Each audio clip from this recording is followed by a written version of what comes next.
আপনি বলে দেন কোন মানুষ জান্নাতে যাবে এবং কোন মানুষ জাহান্নামে যাবে।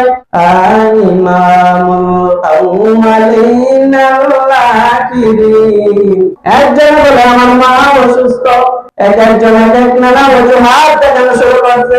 যারা ছিলেন নামের প্রেমের শত্রু, যারা হচ্ছে ইসলামের শত্রু।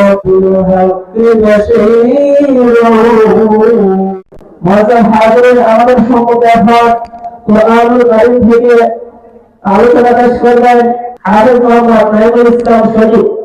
হাফেজ মোহাম্মদ নাঈমুল ইসলাম শরীফ ইরশাদ ভাইকে কোরআনুল কারীম থেকে গুরুত্বপূর্ণ নসিহত পেশ করার জন্য বিশেষভাবে অনুরোধ করা হচ্ছে। আসসালামু আলাইকুম ওয়া রাহমাতুল্লাহি ওয়া বারাকাতুহু। আলহামদুলিল্লাহ الذي جعل الشمس والقمر بحسبان والنجم والشجر يسجدان وفضل زمانا على زمان كما فضل مكانا على مكان وإنسانا على الإنسان ونشهد أن لا إله إلا الله وحده لا شريك له ونشهد أن سيدنا وسندنا وحبيبنا وطبيبنا وطبيب قلوبنا ومولانا محمدا عبده ورسوله الذي أرسل الله تعالى بالحق بشيرا ونذيرا وداعيا إلى الله بإذنه وسراجا منيرا. فقد قال الله تعالى في كلامه المجيد وفي قرآنه الحميد. আলহামদুলিল্লাহ, সকল প্রশংসা আল্লাহ তাআলার জন্য, যে দুনিয়া জামিয়া খায়রুল ইসলাম মহিলা মাদ্রাসা উদ্যোগে ষষ্ঠ বার্ষিকী ইসলামী ওয়াজ মাহফিলের আয়োজন করা হয়েছে এবং ওইখানে আমরা যারা আসতে পেরেছি, আল্লাহ পাক রব্বুল আলামিন আমাদের সবাইকে কবুল করুন। ইসলামী ওয়াজ মাহফিল হচ্ছে জান্নাতের একটি জায়গা, যেখানে চাইলে যে কেউ আসতে পারবে না, এটাই স্বাভাবিক। কারণ ভালো কাজের দিকে মানুষের আগ্রহ পরিপূর্ণ থাকে। আজকে একটু খেয়াল করে দেখেন, এইখানে মানুষের সংখ্যা খুবই কম, তবে এই এলাকায় একটি মানুষ খুব অনেক কম না। সত্য বলতে হতে পারলাম না, আমরা যাকে কবল করবে তাকে ভালো কাজের দিকে আনতে পারবে, যাকে কবল করবে না সে চাইলেও আসতে পারবে। এখনো যারা বাসায় আছেন অতি দ্রুত চলে আসেন, আজকের মাহফিলটি আপনারা সফল করুন। এই মাহফিলের এতটাই গুরুত্ব যে এই মাহফিলে আসতে পারলে গুনাহ মাফ। তবে কি ধরনের গুনাহ মাফ? 6 গুনাহগুলো যে আছে, এই 6 গুনাহগুলো মাফ হয়ে যায়। এই মাহফিল বা ভালো যে কোনো কাজ করার দ্বারা 6 গুনাহগুলো মাফ হয়ে যায়। তবে আমরা কি করি? আমরা 6 গুনাহ খুবই কম করি, সবচেয়ে বেশি কবিরা গুনাহ করি।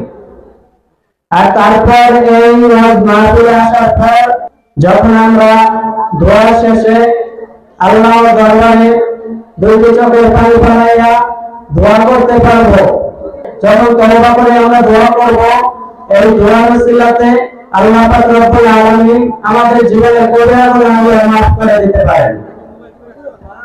তাই এই মাহফিল অবশ্যই আমাদের জন্য খুবই গুরুত্বপূর্ণ। এখনো যারা যারা আসি নাই অতি দ্রুত চলে আসি। কোন বান্দা যদি সুবহানাল্লাহ বাতার মধ্যে বের করে সুবহানাল্লাহ যদি কোন বান্দা তার মধ্যে বের করে অনেক রয়েছে যেমন যে তার জন্য জান্নাতে বাগান বানানো হয়।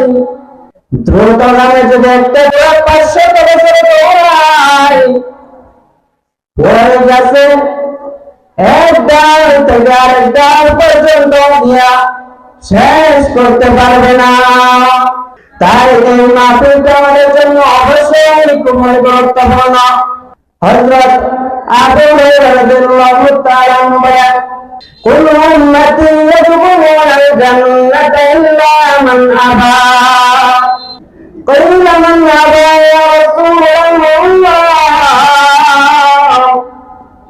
قال من أطاعني دخل الجنة ومن عصاني فقد أبى হযরত আবু হুরায়রা রাদিয়াল্লাহু তাআলা আনহু নবীকে জিজ্ঞাসা করেছিলেন, ও নবী, আপনি বলে দিন কোন মানুষ জান্নাতে যাবে এবং কোন মানুষ জাহান্নামে যাবে। আল্লাহর রাসূল আবু হুরায়রা রাদিয়াল্লাহু তাআলা উত্তর বলেছিলেন, ও আবু হুরায়রা, আমার উম্মতের ভিতরে এমন কিছু মানুষ থাকবে যারা বিনা হিসেবে জান্নাতে চলে যাবে, আবার কিছু মানুষ যারা আমাকে মানে না তারা কখনোই জান্নাতে যেতে পারবে না। তাদের গুনাহের যে পাপ আছে এইগুলো যতক্ষণ পর্যন্ত তাদের শাস্তি ভোগ না করবে ততক্ষণ পর্যন্ত তারা জান্নাতে যেতে পারবে না। তারপরে এই কথা শোনার পর হযরত আবু হুরায়রা রাদিয়াল্লাহু তাআলা নবী সাল্লাল্লাহু আলাইহি ওয়াসাল্লামকে জিজ্ঞাসা করলেন, ও নবী, কারা আপনাকে মানে না, কারা আপনাকে অবজ্ঞা করে? তারপরে এই কথার জবাবে নবী করিম সাল্লাল্লাহু আলাইহি ওয়াসাল্লাম বললেন, ও আবু হুরায়রা, তারা আমাকে মানে যারা আমি আল্লাহ রাসূলের সুন্নাত মোতাবেক চলে, যারা আল্লাহকে মানে তারা আমাকে মানে, যারা আমার সকল কথা মোতাবেক চলে, সুন্দরভাবে জীবন যাপন করে, সুন্নতে লিবাস পরে, সুন্নতে টুপি আদায় করে, আমেরিকান এবং খ্রিস্টানদের উত্তরসূরি হয় না, বরং ইন্নাল উলামা ওয়ারাসাতুল আম্বিয়া, ইন্নাল উলামা ওয়ারাসাতুল আম্বিয়া। হযরত ইবনে আব্বাস রাদিয়াল্লাহু তাআলা আনহু বলেন, ও দুনিয়ার মঙ্গল, এই দুনিয়াতে সারা জীবন নবী থাকবেন না, নবীর দায়িত্ব পালন করবেন উলামায়ে কেরাম। আমরা যদি উলামায়ে কেরামের কথা মোতাবেক চলি তাহলে আমরা নবীকে মানা হবে। আর নবীকে মানার মাপকাঠি হলো আল্লাহকে ভালোবাসা, আল্লাহকে মানা। কারণ নবী সারা জীবন থাকবেন না, কিন্তু সবচেয়ে দুঃখের বিষয় হচ্ছে বর্তমান সময়ে এমন কিছু গোষ্ঠী আছে যারা উলামায়ে কেরামদেরকে গালি দেয়, হুজুরদেরকে গালি দেয়, কথায় কথায় নির্দিষ্ট একটা দলের জন্য বা দলের ক্ষমতার জন্য হুজুররা যখন কথা বলে তখন হুজুরদের কথা তারা মূল্যায়ন করে না, উল্টা হুজুরদেরকে গালিগালাজ করে। এমন লোক আছে না নাই? সত্যি বলতে জানেন কি, এই দিন সবার কপালে আসবে না। নামদারি মুসলমান কিন্তু নবীর আমলে ছিল। আজকে একটা ঘটনা বলি, নবী করিম সাল্লাল্লাহু আলাইহি ওয়াসাল্লাম যখন যুদ্ধের জন্য সাহাবায়ে কেরামদেরকে প্রস্তুতি হতে বললেন, কিছু কিছু সাহাবায়ে কেরাম নামদারি মুনাফিক এরা নবী সাল্লাল্লাহু আলাইহি ওয়াসাল্লামকে এসে নানান যুদ্ধ শুরু করছে। ও নবী, আমার স্ত্রী অসুস্থ, একজন বলে আমার মা অসুস্থ, এক একজন এক এক নানা অজুহাত দেখানো শুরু করছে। আমার মায়ার নবী, আমার দয়ার নবী, তোমার মনের মানুষ তাদেরকে সবাইকে রুখসত দিতেছেন, বলতেছে আচ্ছা তোমার যেহেতু বাসায় সমাজ তাহলে তুমি চলে যাও, তোমার চলতে দেওয়া দরকার নাই। এমন ভাবে যখন নামদারি মুনাফিক গুলোকে নবী করিম সাল্লাল্লাহু আলাইহি ওয়াসাল্লাম নিজের বাসায় চলে যাওয়ার সুযোগ করে দিতেছেন, অতঃপর আল্লাহ পাক রব্বুল আলামিন কোরআনের আয়াত নাযিল করে রাসূলুল্লাহ সাল্লাল্লাহু আলাইহি ওয়াসাল্লামকে জানালেন, ও নবী, আপনি মনে করতেছেন এদের বাসায় সমস্যা? ও নবী, আপনি জানেন না এরাই হচ্ছে নামদারি মুনাফিক। কারণ এরা যদি এখন চলতে যায় তাহলে অবশ্যই বিপরীত পক্ষ যারা আছে তাদের সঙ্গে যারা হাত আছে, যখন দেখে ফেলবে যে তারাও ওইখানে গেছে, তখনই তো তাদের উপর ওই বিপরীত যারা আছে তারা অ্যাকশন শুরু করবে। সেই জন্য আগে ভাগে একটা বলতেছে যত সহজে বাঁচা যায় আর কি, বুঝেন না? তারপরে এইভাবে মুনাফিক গুলো নবী করিম সাল্লাল্লাহু আলাইহি ওয়াসাল্লামের কাছ থেকে চলে গেলেন। এইখান থেকে আরেকটা কথা বের হয় যেটা না বললেই নয়। কিছু কিছু মানুষ যারা বলেন নবী গায়েব জানে, এই কথাটা যদি আপনি একটু খেয়াল করেন তাহলে প্রমাণ হয়ে যায় নবী যদি গায়েবে জানতেন তাহলে ওই মুনাফিক যারা 2 নাম্বার লোক ছিল তাদেরকে তখন আল্লাহ পাক রব্বুল আলামিনের জানানোর কোনো প্রয়োজন ছিল না। নবী করিম সাল্লাল্লাহু আলাইহি ওয়াসাল্লাম বুঝে নিতেন যে মুনাফিক। কিছু কিছু বন্ধুরা বলেনা জানে আল্লাহ রাসূল গায়েব জানে, আবার কিছু কিছু লোক তো বলে যে নবীর কেরামতে খাজারে দিয়া নবী গেছে গায়ে ভাইয়া। নাউযুবিল্লাহ বলবেন না, এই কথাতে বের হয়ে যায় যে নবী আমাদের গায়েব জানেন না। সেইটা কথা না, কথা হলো ওই যে মুনাফিক নির্দিষ্ট একটা দলের ক্ষমতার জন্য ওলামায়ে কেরামদেরকে জানি দেয়, তাদের কপালে সত্যি বলতে নাম দেয় মুসলিম মুনাফিক, কিন্তু আসলে আল্লাহ পাক রব্বুল আলামিনের হেদায়েত তাদের কপালে নাই। আমাদের শায়েখ হযরত মাওলানা মামুনুল হক সাহেব দামাত বরকাতুহ ওনাকে নিয়ে কিছু কোচবিহারের ক্ষমতা সুন্দর থাকাকালীন কত প্রবাদ দিছে, নিজের স্ত্রী নিয়ে রিসোর্টে গেছে, সেইটাকে নানান কৌশলে মানে সারা দেশের মানুষদের কাছে কিভাবে হুজুরদেরকে খারাপ বানানো যায় বা হুজুরদেরকে খারাপ মানুষের কাছে উপস্থাপন করা যায়, সেইটার জন্য মানুষদের কাছে বলছে যে সে নাকি মেয়ে নিয়ে ফুর্তি করতে চলে গেছে। অথচ সেই দল যারা কিনা যদি প্রমাণ চান অবশ্যই প্রমাণ দেওয়ার মতো আমাদের কাছে তথ্য আছে, নানান ধরনের মেয়ে লাগে ওদের দিন কাটাইতে, অথচ মামুনুল হক সাহেব তার স্ত্রীকে নানান অজুহাত দিয়া কিভাবে মানুষদের কাছে কালার করা যায় সেই চেষ্টা পর্যন্ত চালায় গেছে। অবশেষে পারছে? পারে নাই। কিভাবে পারবে? ওলামায়ে কেরামের সাথে আল্লাহ পাক রব্বুল আলামিন আছে। চাইলেও কোনো মানুষ এই দিন ধ্বংস করতে পারবে না। কেন পারবে না? কারণ এই দিনের জন্য আমাদের নবী কি পরিমাণ কষ্ট করছে। দিনের জন্য নবী করিম সাল্লাল্লাহু আলাইহি ওয়াসাল্লাম মার খাইছে উহুদের ময়দানে, দাঁত ভেঙেছে, মাথায় মাথা বাঁকিয়েছে, তারপরে কি দিনের দাওয়াত বন্ধ হয়েছে? দিনের দাওয়াত বন্ধ হয়নি। হক যেখানে আছে বাতিল সেখানে আছে, তবে সর্বশেষ হকের বিজয় হবে।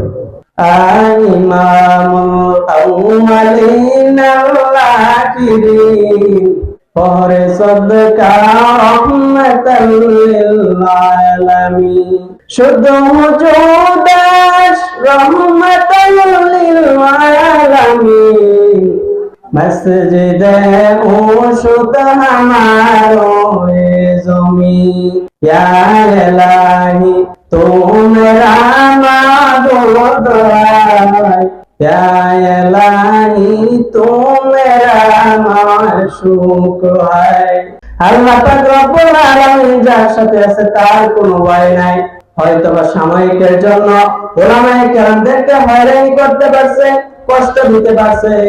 বর্তমানে আপনি যদি খেয়াল করে দেখেন, সরকারি বড় বড় পদের বড় বড় জায়গার লোকেরা বর্তমানে যে আলেমরা দিনের পর দিন জেল কেটেছে, মামুনুল হক সাহেব প্রায় 3 বছরের পরে জেল কেটেছে, ওই লোকটাকে যেদিন এই দেশে দ্বিতীয় বিজয় হওয়ার পর ওই বাংলাদেশ সেনাবাহিনী ওয়াকারুজ্জামান, যিনি বর্তমানে সেনাপ্রধান আছেন, উনি মামুনুল হক সাহেব সহ বড় বড় আলেম সহ ইসলামী আন্দোলন সহ যারা আছে এবং বিরোধী পার্টি যারা আছে সবাইকে নিয়ে সেই বড় বড় জায়গায় তাদেরকে নিয়ে আলোচনা করে বর্তমান সরকার গঠন করেছে। হয়তোবা সাময়িকের জন্য তাদেরকে অপমান লজ্জিত করেছিল, কিন্তু আল্লাহ পাক রব্বুল আলামিন এর বদৌলতে তার সম্মান আরো বাড়ায় দিছে। চাইলে কাউকে মানুষ অসম্মান করতে পারে না, করতে পারবেও না, কারণ ইন্নাল উলামা ওয়ারাসাতুল আম্বিয়া, উলামায়ে কেরাম হলো নবীর ওয়ারিস। নবীকেও অনেকে অত্যাচার করেছে, কত কিছুই না করেছে নবীকে, তারপরেও নবীকে চাইলে পারতেন না। আল্লাহর কাছে দোয়া করবেন যে আল্লাহ, আপনি আমার কষ্ট ছাড়া আপনার ইসলাম কায়েম করে দেন, তাহলে আমাদের আর কোনো কষ্ট হবে না, আমার কোনো কষ্ট হবে না। নবীকে চাইলে পারতেন না? অবশ্যই পারতেন, কিন্তু নবী করিম সাল্লাল্লাহু আলাইহি ওয়াসাল্লাম বলেন নাই, কারণ আল্লাহ পাক রব্বুল আলামিন এই দুনিয়ার মানুষদেরকে চেক করতে চায়, অর্থাৎ কে কেমন, কে কি করে না করে। আল্লাহ পাক রব্বুল আলামিন আমাদেরকে স্বাধীনতা দিয়ে দিয়েছেন, চাইলে আমি নামাজ পড়তে পারবো, চাইলে আমি গান গাইতে পারবো, চাইলে আমি ওয়াজ মাহফিলে যাইতে পারবো, চাইলে আমি বড় বড় কনসার্টে যাইতে পারবো, চাইলে আমি যা ইচ্ছা তাই করতে পারবো। এটাই আমার স্বাধীনতা। কারণ আল্লাহ পাক রব্বুল আলামিন চেক করতে চায় কোন বান্দা তার যৌবনকাল এবং তার জীবন সুন্নাতের উপরে কাটায়, সুন্দরভাবে জীবন কাটায়, আমার অনুসারী হয়, আমাকে মানে এবং আমার দিনের পথে চলে, তাদেরকে এইটা শুধু চেক করার জন্য। কারণ দুনিয়াটা হলো পরীক্ষার হল, এইখানে পরীক্ষার হলের মধ্যে কে লিখবে কে লিখবে না এইটা তার নিজের বিষয়। ফলাফলের বেলায় বোঝা যাবে কে ফাঁসের ছাত্র কে ফেলের ছাত্র। ঠিক তেমনি ভাবে এই দুনিয়াটা হলো আমাদের জন্য পরীক্ষার হল। চাইলে আমরা গুনাহ করতে পারবো, চাইলে আমরা ভালো কাজ করতে পারবো, যা ইচ্ছা তাই করতে পারবো। দিন শেষে দেখা যাবে আমরা কি আল্লাহর পথে চলছি না খারাপ পথে চলছি, সেইটাই বিচার হবে। বর্তমান সময়ে দেখা যায় ইসকন নামের একটা সংগঠন আছে, যে সংগঠন এর প্রধান হচ্ছে চিন্ময় কৃষ্ণ, একজন হিন্দু ব্রাহ্মণ।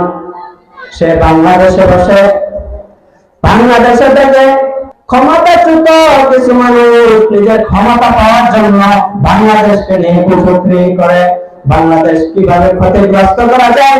আর বিশেষ করে ইন্ডিয়ার একটা মিডিয়া আছে রিপাবলিক বাংলা, এইটা সবচেয়ে বেশি ওই মোদির দালালি করে এবং ভারতের দালালি করে কিভাবে এই বাংলাদেশকে অস্থিতিশীল করা যায়, বাংলাদেশকে ধ্বংসের পথে ঠেলে দেওয়া যায়। এই কুচক্রি মহল ভারত থেকে বসে এতদিন বাংলাদেশে করতে, এখন ভারতে গিয়েও বাংলাদেশ কিভাবে ধ্বংস করা যায় সেই প্রচার করতেছে।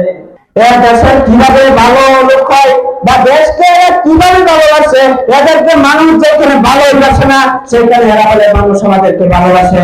মানুষ যদি এদেরকে এতই ভালোবাসতো তাহলে গণভবন থেকে তোমাদেরকে না পাওয়া যেতে হয় ভারতে। এখন ভারতে গিয়েও তোমরা বাংলাদেশের বিরুদ্ধে কুচক্রি করা, এইটা কোন ধরনের স্বভাব? আবার বলো তোমরা দেশকে ভালোবাসো, দেশকে ভালোবাসলে তোমরা কিভাবে ভালোবাসো? ওই ভারত থেকে পানি ছেড়ে দাও, নিজেকে বলো পানি ছাড়তে। বাংলাদেশ কিভাবে ধ্বংস করা যায়, হাজার হাজার সেক্টর জমির ফসল নষ্ট করা, এই বাংলাদেশকে কিভাবে ধ্বংস করা যায় সর্বদা পাইতে করে। এরপরে বলে এরা নাকি দেশের ভালোবাসে। এরা কখনো দেশকে ভালোবাসেও না, এরা কখনো বাঁচবেও না। এরা ছিলেন নামের শত্রু, এরা হচ্ছে ইসলামের শত্রু, এরা হচ্ছে বাংলাদেশের শত্রু। আল্লাহ পাক রব্বুল আলামিন এদেরকে দোয়া করে হেদায়েত দান করো, যাতে এরা কালেমা কালেমা পড়ছে, নামদারি মুসলমান হয়ে তারপরে তো তারা মুসলমান, সেই হিসাবে আমরা দোয়া করি আল্লাহ পাক রব্বুল আলামিন যেন এদেরকে সঠিক বুঝ দান করেন, দ্বীনের পথে কবুল করেন, এবং আল্লাহ পাক রব্বুল আলামিন যেন আমাদের সবাইকে কবুল করেন। যেই কথাটা বললেই নয়, সো আমাকে তো কম বেশি সবাই চেনেনি, আমি আপনাদের এখানেরই সন্তান। আমি এই বছর সরকারি জামাতে পড়ি, অবশ্যই আমার জন্য দোয়া করবেন এবং আমার আত্মীয় স্বজন যারা আছে সবার জন্য দোয়া করবেন। আল্লাহ পাক রব্বুল আলামিন যেন আজকের এই মাহফিলও কবুল করেন এবং আমাদের সবাইকে কবুল করেন, এবং এই মাহফিল শেষে যেন আমরা গুনাহ আল্লাহর কাছে মাফ চেয়ে গুনাহ মুক্ত হয়ে যেন এই মাহফিল থেকে বাসায় যাইতে পারি, দোয়া চাই। ওয়া আখিরু দাওয়ানা আলহামদুলিল্লাহি রাব্বিল আলামিন। আসসালামু আলাইকুম ওয়া রাহমাতুল্লাহি ওয়া বারাকাতুহু।